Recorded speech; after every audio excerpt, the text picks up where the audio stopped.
Ne kemi parë që në zgjedhjet lokale kemi një kryetare femër dhe ajo e ka thyer një akull shumë të madh. Besoj se kjo është vetëm fillimi që në të ardhmen ka me qenë shembull për konkurimin e grave. Kështu shprehet aktivistja të drejtave të grave Iqbal Rugova, e cila potencon se misioni i tyre është që zëri atyre që janë më të marginalizuara të dëgjohet dhe ky rrjet po shënon rezultate.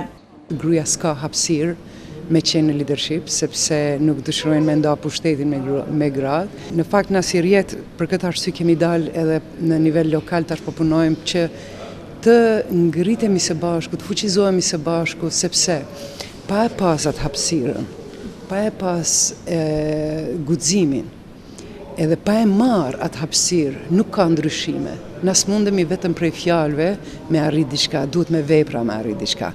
Së fundmi është formuar lobi rajonal i grave për paqe, siguri dhe drejtësi në Evropën juglindore, dhe ajo është antare e këtij lobi, i cili është një grup i grave lidere të partive politike dhe shoqërisë civile që përfaqësojnë 7 vendet e Evropës juglindore.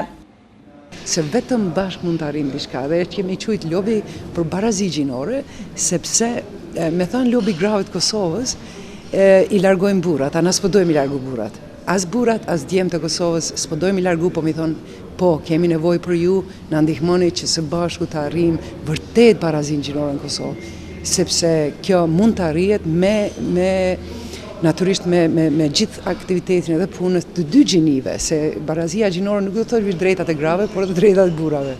Iqbal Rugova është avokuese e njohur ndërkombëtarisht për të drejtat e grave, por që në Kosovë thotë se ka akoma punë në përmirësimin e situatës.